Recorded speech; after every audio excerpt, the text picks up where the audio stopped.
आज माझ्याबरोबर आमचे केशव उपाध्यायजी, नवनाथ बन या ब्रीफिंगसाठी आणि पत्रकार परिषदेसाठी आपल्यासमोर आम्ही आलो आहोत। विशेषतः या पत्रकार परिषदेचा गाभा 2 दिवसीय दिल्लीला जी भारतीय जनता पक्षाची राष्ट्रीय कार्यकारिणीची बैठक आणि पदाधिकारी बैठक झाली, त्या बैठकीतला इतिवृत्त आणि आवश्यक त्या गोष्टींची संपूर्ण माहिती महाराष्ट्राच्या कानाकोपऱ्यापर्यंत पोहोचवण्यासाठीची पत्रकार परिषद आहे। सर्वसाधारणतः 3 ठराव दिल्लीच्या त्या कार्यकारिणीमध्ये झाले। एक राजकीय ठराव, दुसरा गरीब कल्याण या विषयावर माननीय पंतप्रधान मोदी आणि त्यांचं मंत्रिमंडळ ज्या प्रामाणिकतेने काम करत आहे त्या विषयावरचा ठराव, आणि तिसरा सामाजिक आणि आर्थिक संकल्प या विषयावरचा ठराव झाला। सर्वात आम्हा कार्यकर्त्यांना आनंदाची गोष्ट जी झाली ती म्हणजे आमचे सन्माननीय राष्ट्रीय अध्यक्ष जगतप्रकाश नड्डाजी यांना जून 2024 पर्यंत मुदतवाढ देऊन त्यांना सन्मानित करण्यात आलं। एकमुखी ठराव संमत झाला आणि त्यातून येणाऱ्या लोकसभेच्या निवडणुका या माननीय नड्डाजींच्या अध्यक्षतेखालीच आता होतील यावर शिक्कामोर्तब झालेली आहे। ज्या 3 राज्यांच्या निवडणुका झाल्या त्यामध्ये माननीय मोदीजींच्या नेतृत्वातील सरकारला पसंती आणि माननीय मोदीजींच्या नेतृत्वाबद्दल जनतेच्या मनातलं आकर्षण पुन्हा स्पष्ट झालं। गुजरातच्या निवडणुका हे हिंदुस्थानमधल्या निवडणुकांमधलं एक शोध प्रबंध लिहावा अशा स्वरूपाच्या निवडणुकीचं हे आयडियल केस आहे। एक सरकार 7 वेळा निवडून येतं, 27 वर्ष सलग निवडून येतंय आणि मग 7व्या टर्मलाही मतदान होतंय, तर जनतेच्या मनात सकारात्मक 53% मतदान हे मोदीजींच्या आणि भाजपच्या बाजूने झालेलं आहे। इतिहासातील हा सगळ्यात मोठा विजय आहे आणि त्याचं सगळं व्हर्टिकल्स जर आपण केलं तर वेगवेगळ्या विषयातली सुद्धा विशेषत्व जाणवतात। जसं आदिवासी आरक्षित 27 जागा गुजरातमध्ये आहेत, त्यातल्या 23 जागा भारतीय जनता पार्टी जिंकली। SC ST आमच्या समाजाला राखीव असलेल्या 13 जागा आहेत, त्यापैकी 11 जागा भारतीय जनता पक्ष जिंकला। आणि अँटी इन्कम्बन्सी हा काही शब्द असतो ना, तो मोदीजींच्या नेतृत्वाला आणि भारतीय जनता पक्षात गुजरात लागलाच नाही। खरं तर प्रो इन्कम्बन्सी अशा स्वरूपाचं मतदान 53% सामान्य जनतेने केलं। हिमाचलमध्ये सुद्धा 1% फरक आहे। खरं तर हिमाचलचं राजकारण आपण बघितलं तर लक्षात येईल, सत्ताधाऱ्यांच्या विरोधात विरोधी पक्षाला एकतर्फा मतदान पडतं आणि मग परत पुढच्या वेळेला विरोधी पक्षाकडून अन्य पक्षाकडे जाताना निवडून येणाऱ्या पक्षाला एकतर्फा मतदान पडतं। पण हिमाचलमध्येही जवळजवळ मतदान झालं। गणिती शास्त्रात हा पराभव आम्ही मान्य केला किंवा झाला। विरोधकांच्या नकारात्मक राजकारणाला जनतेने नाकारलंय हे त्या ठिकाणी दिसतं आणि म्हणून सातत्याने मोदीजींवर टीका करणं, गरीब कल्याणच्या योजनेंवर टीका करणं, आंतरराष्ट्रीय स्वरूपावर भारताची मजबूत प्रतिमा होते या विषयावर टीका करणं, किंबहुना G20 देशाचं नेतृत्व भारताकडे आलं या विषयावर टीका करणं, करोनाच्या काळात केलेल्या सेवेच्या माध्यमाच्या विषयावर विरोधकांनी टीका करणं आणि आर्थिक परिस्थिती जगात मंदीची असताना जगात सर्वकडे करोनाच्या पार्श्वभूमीवर आणि मग रशिया आणि युक्रेन युद्धामध्ये जी परिस्थिती जगात आर्थिक स्थिती निर्माण झाली आहे त्यात भारत मजबूत उभा राहतोय तरी त्याच्यावर टीका करणं, या सगळ्या विरोधकांच्या प्रचाराला जनतेने नाकारलंय. आणि तेच आपल्याला दिसतं, केवळ राजकीय पटलावर जनतेने मतदानातून नाकारलं तर आहेच, पण सत्य परेशान हो सकता लेकिन पराजित नहीं. आणि त्यामुळे सत्याची बाजू सर्वोच्च न्यायालयापर्यंत सुद्धा विरोधक हरले दिसत आहे. आणि म्हणून राफेलच्या वेळेचा प्रचार असेल, पेगासिसच्या प्रकरणात असेल, सेंट्रल विस्टाच्या प्रकरणात असेल, नोटबंदीच्या प्रकरणात असेल, खोटा प्रचार विरोधकांनी केला. न्यायालयापर्यंत प्रकरणं गेली आणि न्यायालयामध्ये सुद्धा धूळ खावी लागली. सत्य हे तावून सलाखून अजून उजळून निघालं हे त्या ठिकाणी स्पष्ट येत आहे. येत्या वर्षभरामध्ये त्रिपुरा, मेघालय, नागालँड, कर्नाटक, मिझोराम, तेलंगणा, मध्य प्रदेश, राजस्थान आणि छत्तीसगड या 9 राज्यांमध्ये निवडणुका होणार आहेत. आणि त्या 9 राज्यातल्या निवडणुकांच्या संदर्भामध्ये माननीय राष्ट्रीय अध्यक्ष नड्डाजींनी पूर्ण व्यूहरचना, मार्गदर्शन आणि त्याबद्दलची कारवाई ही विजयाकडे आम्ही कसं जाऊ याबद्दल सुद्धा मार्गदर्शन या राष्ट्रीय कार्यकारिणीमध्ये आम्हाला झालं. आणि बरोबरीने तेलंगणा असेल किंवा राजस्थान, छत्तीसगड असेल, इकडच्या आता सरकारांच्या विरोधात जनमत एकत्रित होत आहे. ते जनमत एकत्रित करण्याचं कामही त्या ठिकाणची भारतीय जनता पार्टी अतिशय आक्रमकपणे त्या ठिकाणी करील. या गोष्टीचाही विशेष उल्लेख केला पाहिजे की प्रधानमंत्र्यांच्या एका अर्थाने केलेल्या निर्णयाचा स्वीकार देशात किती होतो, तर हर घर तिरंगा हे अभियान घोषित केल्यानंतर आपल्या देशाच्या अमृत महोत्सवामध्ये 25 ते 30 कोटी घरांमध्ये 25 ते 30 कोटी घरांमध्ये हा तिरंगा, हर घर तिरंगाचा कार्यक्रम राबवण्यात आला. जसं मी मगाशी सांगितलं, आंतरराष्ट्रीय क्षेत्रामध्ये सुद्धा त्या ठिकाणी रशियात असतील किंवा युक्रेनमध्ये असतील तिथल्या भारतीय विद्यार्थ्यांना परत आणण्यापासून आपण त्या ठिकाणी G20चं मिळालेलं अध्यक्षपद किंवा SCO मध्ये मिळालेलं आपल्याला मानाचं स्थान, याबरोबर जगभरामधल्या व्यवहारात भारताची वाढलेली भागीदारी, यातनं एक भारताचं मजबूत देश असं चित्र हे जगामध्ये माननीय मोदीजींच्या नेतृत्वात भारताचं जात आहे. या अशा सगळ्या विषयांवर इत्थंभूत चर्चा आणि ठराव झाले हे आपल्या माध्यमातून महाराष्ट्रासमोर आणणं ही आवश्यकता होती, म्हणून ही प्रेस कॉन्फरन्स आजची आहे. धन्यवाद. भारत जोडो यात्रेमध्ये आज संजय राऊत सहभागी झालेले आहेत. काय म्हणाल?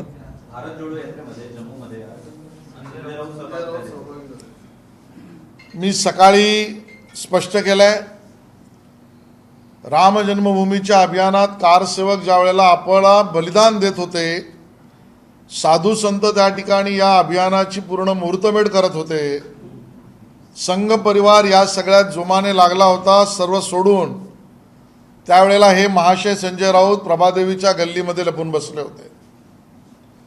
370 कलम 35(1) काढून काश्मीर भारताचा अविभाज्य भाग करण्याच्या प्रक्रियेमध्ये आमच्या सर्वोच्च नेत्यांनी त्यावेळेला बलिदान दिलं.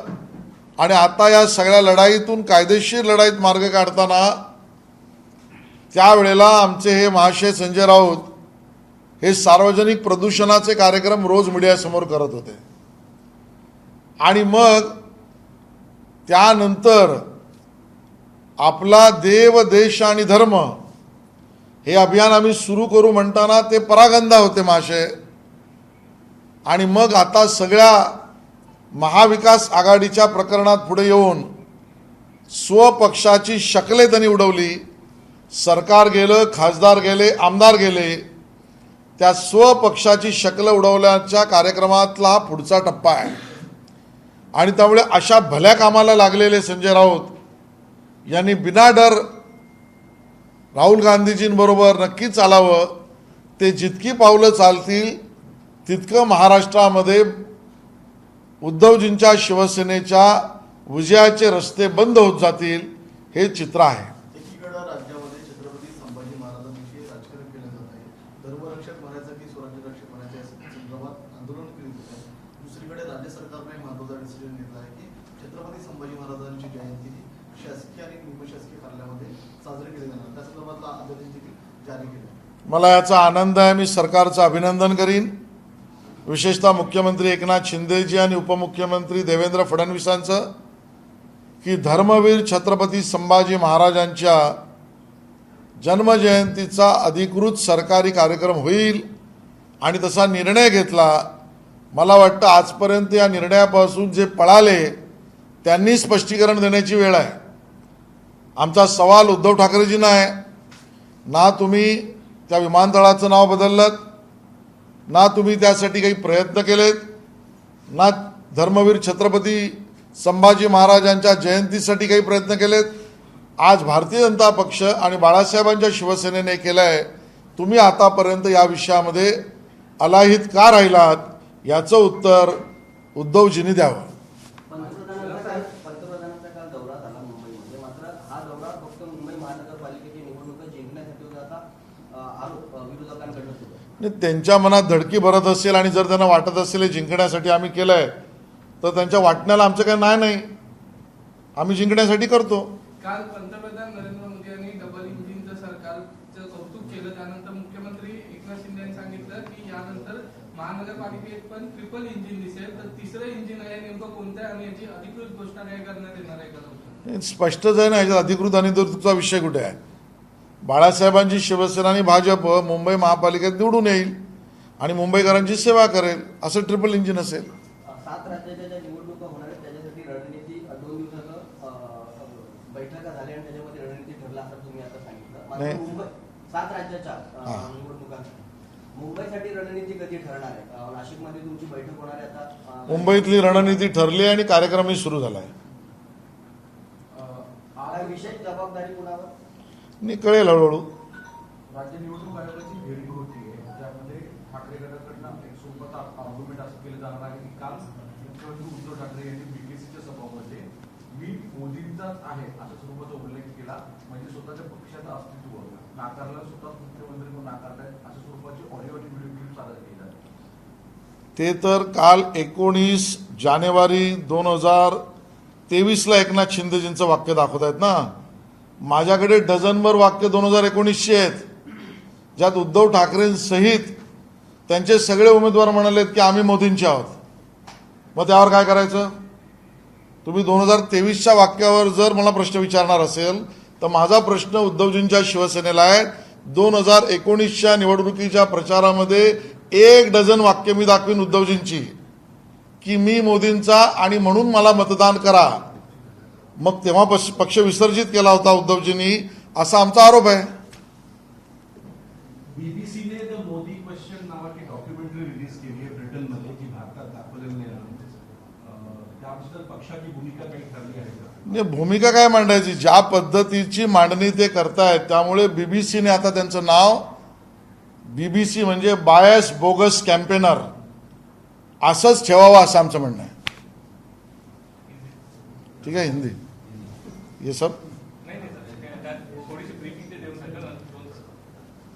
आज यहाँ पर विशेष रूप से ये पत्रकार परिषद, ये 2 दिवसीय भारतीय जनता पार्टी की जो राष्ट्रीय बैठक दिल्ली में हुई, उसके बारे में पूरे महाराष्ट्र को अवगत कराने के लिए है. सबसे पहले तो हम सभी कार्यकर्ता उत्साह में हैं क्योंकि भारतीय जनता पार्टी के राष्ट्रीय कार्यकारिणी में इस बात पर मोहर लग गई कि हमारे लोकप्रिय अध्यक्ष जगत प्रकाश नड्डा जी, इनका अध्यक्ष पद का कार्यकाल ये अब 2024 तक बढ़ाया गया, उनको सम्मानित किया गया। पूरे कार्यकारिणी में 3 ठराव विशेष रूप से हुए। एक राजनीतिक प्रस्ताव था, एक गरीब कल्याण योजनाओं को लेकर मोदी जी की जो सरकार चल रही है उसके बारे में प्रस्ताव था, और तीसरा सामाजिक और आर्थिक संकल्प के विषय में प्रस्ताव था। कुल मिलाकर राजनीतिक परिस्थिति में जनता का मानस, मतदाताओं के मन की इच्छा और उनका रुझान ये भारतीय जनता पार्टी और माननीय मोदी जी के नेतृत्व के प्रति है। ये 3 विधानसभा के चुनाव में राज्यों के ध्यान में आया।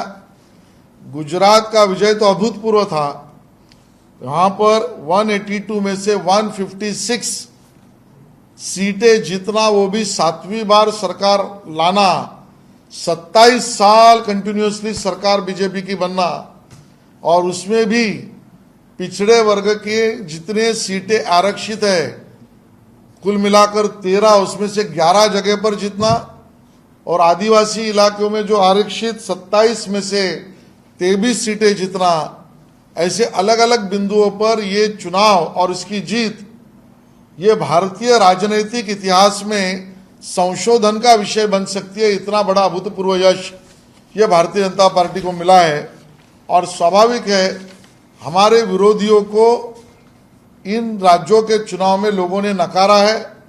हिमाचल की भी बात ले तो हमारे और सत्ताधारी हिमाचल में जो बैठे हैं उनके बीच 1% का फासला है। अगर हम हिमाचल के चुनाव को उसके पहले के योग्य रीति से अगर उसका आलोकन करें तो ध्यान में आता है सत्ताधारी ऐसे जीते हैं कि विरोधी पक्ष को कुछ सीटें मिलना भी मुश्किल हो गई। लेकिन यहां पर बराबरी का सामना हुआ, और एक तरीके से वहां पर भी जनता का रुझान हमारे प्रति जो रहा उसके लिए हम जनता से धन्यवाद भी व्यक्त करते हैं। सिर्फ चुनाव में विरोधी हारे ऐसा नहीं, लगातार विरोधियों ने हमारी सरकार को, मोदी जी को कलंकित करने का प्रयास लगातार किया, और उस प्रयासों में भी सत्य परेशान हो सकता है, पराजित नहीं। इस तरीके से सर्वोच्च न्यायालय में हम सब केसेस में हमारे विरोधियों को मुंह की खानी पड़ी है, और वो हमने देखा गुजरात के दंगों के विषय पर, पेगासिस का विषय हो, राफेल का विषय हो, नोटबंदी का विषय हो, इन सभी विषयों को कोर्ट के सामने लेके गए, लेकिन विरोधियों को मुंह की खानी पड़ी है। इस प्रकार का चित्र है। आने वाले समय पर त्रिपुरा, मेघालय, नागालैंड, कर्नाटक, मिजोरम, तेलंगाना, मध्य प्रदेश, राजस्थान, छत्तीसगढ़, इन राज्यों के चुनाव है, उसको जीतने और उस पर काम करने की पूरी रणनीति माननीय अध्यक्ष नड्डा जी ने, और उस बारे में मार्गदर्शन हम सबको किया। इसका विशेष उल्लेख इस कार्यकारिणी में हुआ है कि माननीय मोदी जी ने भारत के अमृत महोत्सव के निमित्त से हर घर तिरंगा अभियान का ऐलान किया। जन सहभागिता इतनी थी कि 25 से 30 करोड़ घरों तक लोगों ने सहभागिता देकर इस कार्यक्रम को अपनाया। पूरे विश्व के मंडल पर भी देखे तो भारत एक मजबूत देश इस नाते उभर आया है। भले वो G20 की अध्यक्षता हो या रशिया यूक्रेन में हमारे भारतीयों को वहां से निकालने का विषय हो, या अन्य आर्थिक व्यवस्थाओं के विषय में, माननीय मोदी जी के नेतृत्व में भारत एक मजबूत राष्ट्र इस प्रकार से उभर आया है। इस प्रकार की सभी चर्चाएं और प्रस्ताव इस कार्यकारिणी में मंजूर हुए हैं। संजय राउत भी भारत जोड़ो यात्रा में शामिल हुए। देखिए, संजय राउत जी जब राम जन्मभूमि अभियान के लिए कार सेवक बलिदान दे रहे थे, साधु संत सालों से, पीढ़ियों से इस अभियान को चला रहे थे, संघ और भारतीय जनता पार्टी पूरी ताकत से वहां पर उतरी थी, तब वो संजय राउत जी प्रभादेवी में अपने कार्यालय में अंदर से लॉक लगाकर बैठे हुए थे।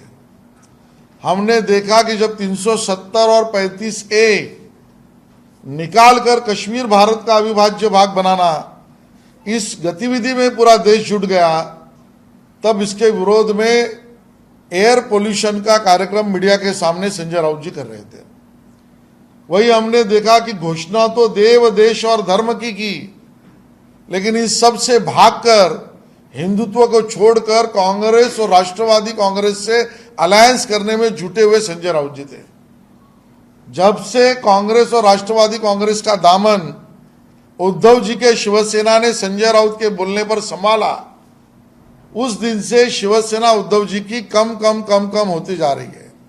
अब जब ये नेक कार्य संजय राउत कर रहे हैं तो उसका अगला कदम ये राहुल गांधी जी की बाहों में बाहें डाले घूमने से शिवसेना उद्धव जी की और कमजोर करने के पीछे संजय राउत जी लगे। हमारी उनको शुभकामनाएं हैं।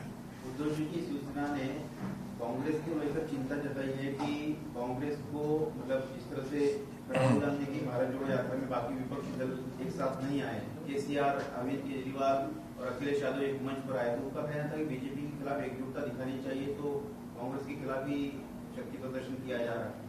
कांग्रेस शिवसेना की चिंता को आप कैसे देखते हैं कांग्रेस के प्रति? नहीं, शिवसेना खुद चिंताग्रस्त है कि हम जाएं तो जाएं कहां, और उस चिंता में ना उनको ध्यान में आ रहा है कभी कांग्रेस दोस्त है, कभी ध्यान में आ रहा है कांग्रेस दोस्त रखने लायक नहीं है। तो इसके लिए शिवसेना उद्धव जी की जो है जाए तो जाए कहां, इस मानसिक रोग से बाहर निकले, फिर दूसरे के बारे में बोले।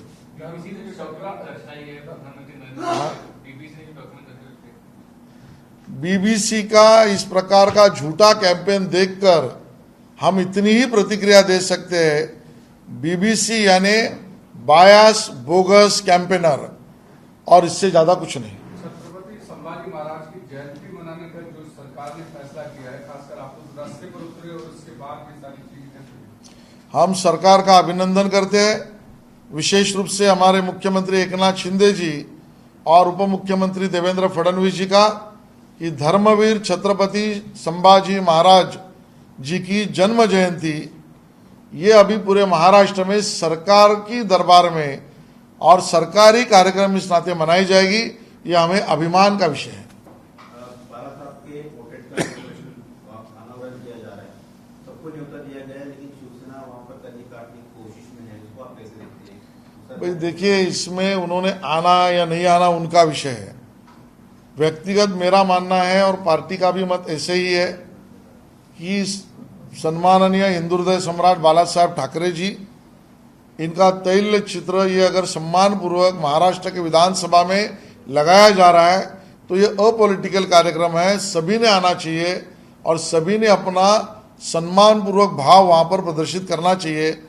कन्नी काटने वाले अगर किसी विशिष्ट वर्ग की वोट की चिंता के कारण कन्नी काटते होंगे तो उद्धव जी स्वयं का भी आत्मनिरीक्षण करिए। अब वोट की राजनीति के लिए आप किस किस को ठुकराओगे और किस किस को ना कहोगे, ये भी एक बार बता दीजिए। एक वीडियो वायरल हो रहा है कल के कार्यक्रम का, जिसमें एकनाथ शिंदे जी को देवेंद्र फडणवीस ने प्रधानमंत्री के दाहिने तरफ जाने के लिए कहा, उसको लेकर के पूरे सोशल मीडिया पे वीडियो सर्कुलेट किया जा रहा है कि देखिए, कल की सभा इतनी अति प्रचंड अति विशाल हुई, वैसे तो इसके खिलाफ बोलने लायक कुछ न बचा न था। वर्किंग डे को ऑड टाइम पर मुंबईकरों ने जिस प्रकार का आशीर्वाद दिया, और जो आए उन्होंने तो दिया ही दिया, जो सभा में पहुंच नहीं पाए, कुछ लोगों को सभा के कारण अड़चनों का भी सामना करना पड़ा, उन सब ने भी अपना रोष नहीं प्रेम व्यक्त किया, तो उसके बाद कहने के लिए कुछ बचा नहीं। तो इस प्रकार से वीडियो वायरल करना, कुछ फोटो डिस्प्ले करना, ये सब चीज़ों को मैं ओछी हरकत कहता हूं। जो ओछी राजनीति करते हैं वो ओछी हरकत करते हैं। वो कह रहे कि बीजेपी ने प्रधानमंत्री को लाया, सब डेवलपमेंट के काम दिखाया, लेकिन वो तो हमारे काम थे। दिल्ली में जिस तरह से बीजेपी हारी, वैसे भी यहाँ पर हारने वाली शिवसेना को कोई हटा नहीं सकता। नहीं, बोलने से क्या जाता है, हर चुनाव में तो बोलते ही है शिवसेना उद्धव ठाकरे जी की। गोवा का चुनाव आया, हम ही जीतेंगे, यूपी का चुनाव आया, हम भारतीय जनता पार्टी को हराएंगे, ये हर चुनाव में बोलते रहते हैं। ये जो हमारे यहाँ पर एक कलाकार है बहुत प्रसिद्ध, क्या नाम उनका, जो बाउले चलाते हैं, रामदास पाध्याय। आपको नाम पता है ना? तो रामदास पाध्याय के जो बोल के बाउले रहते हैं वैसे ये लोग हैं, तो इनके बोलने पे भरोसा किसका है? आशिष शेलार सर, विधानसभा अध्यक्ष आहेत राहुल नार्वेकर, त्यांनी सांगितलं की निमंत्रण पत्रिकेमध्ये उद्धव ठाकरेंचं नाव नाहीये आणि त्यांना वेगळी पत्रिका पाठवली जाणार आहे. तर काय याच्याबद्दल काय सांगता? आणि उद्धव ठाकरेंनी त्या दिवशी दुसरा कार्यक्रम त्यांनी शंभर बघा, त्यांनी काय करायचं याच्यावर मी भाष्य करू शकत नाही. ते सर्वस्वी उद्धवजींचा स्वतःचा निर्णय असू शकतो. माझं व्यक्तिशः मत आहे आणि पक्षाचंही तेच मत आहे की माननीय हिंदू हृदय सम्राट बाळासाहेब ठाकरेजींचं तैलचित्र ज्या वेळेला सन्मानपूर्वक आपण विधानमंडळात लावतो त्यावेळेला तो कार्यक्रम अराजकीय आहे. सर्व पक्षांनी राजकारण बाजूला सोडून या कार्यक्रमात यावं. मनात शंका अशी येते की ह्याही कार्यक्रमातून बाजूला जाण्याचा प्रयत्न जर उद्धवजी करत असतील तर अजून तुम्ही विशिष्ट वर्गाची मतं मिळवण्यासाठी कोणाकोणाला ठोकर मारणार आहात त्याची यादी तरी एकदा उद्धवजी द्या. कोणाकोणाशी तुम्ही संबंध तोडणार आहात एका विशिष्ट वर्गाची मतं मिळवण्यासाठी त्याची स्पष्टता तर द्या, असं आमचं त्यांना आव्हान आहे. चला, निमंत्रण पत्रिकेतनं उद्धव ठाकरेंचं नावच वगळलं गेलं. प्रश्न विचारला विधानसभा अध्यक्ष म्हणाले की त्यांना वेगळी पत्रिका पाठवली जाणार आहे. मग त्यांनी उत्तर दिल्यावर तुम्ही मला काय विचारताय? 6 वर्षासाठी निलंबन झालंय, ते तुमच्यासाठी फायदेकारक आहे का? बघा, फायदा तोटा बघून आम्ही राजकारणात उतरत नाही, आम्ही सेवेसाठी उतरलो आहोत. या मतदारसंघामध्ये महाराष्ट्र विकास आघाडीचं जिंकणं म्हणजे जनतेशी घोर अपमान आहे. भाजप आणि आमचा एनडीए सहकारी पक्ष जिंकला पाहिजे, यासाठी हे सुचिन्ह आहे असं मी म्हणेन. सर, कालच्या भूमिपुत्रानंतर आदित्य ठाकरेंनी आज पुन्हा ट्विट केलेलं आहे की 5 जे रस्त्यांचे कंत्राट दिलेलं आहे कॉन्क्रिटीकरणासाठी ते रद्द करावी, कारण स्पर्धात्मक निविदा प्रक्रिया पार पडलेली नाहीये आणि दर वाढवून देण्यात आलेले आहेत. त्यामुळे याचा खुलासा करावा किंवा ही प्रक्रिया रद्द करावी. दुसरा प्रश्न त्यांनी उपस्थित केलाय की ज्यांना 5 कॉन्ट्रॅक्टरला काम देण्यात आलेलं आहे त्यांना मुंबईसारख्या शहरामध्ये अशा प्रकारचा रस्ते बनवण्याचा अनुभव आहे. बरोबर आहे. आदित्य ठाकरेंचा जळफळाट, थैथयाट, पोटदुखणी ही त्यांच्या गोट्यातील 25 वर्ष सातत्याने काम करणाऱ्या काळ्या यादीतल्या कंत्राटदारांना काम न मिळाल्याची आहे. आणि त्यामुळे चांगले आलेले कंत्राटदारी सोडा, चांगलं कामही सोडा आणि माझ्या घरभरणी करणाऱ्यातल्या लोकांना कामं द्या.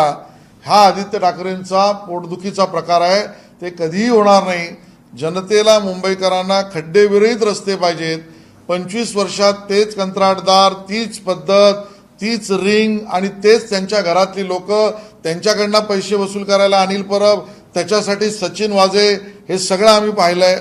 मुंबईकरांना या त्रासातून सुटका होते आणि म्हणून काही लोकांच्या प्रॉफिटमध्ये अटका होतोय. त्यांची जबाबदारी आणि त्यांची वकिली आदित्य ठाकरे करतायत का, आमचा प्रश्न आहे. सांगितलं काय? मग तुम्ही इंग्लिशमध्ये विचारा.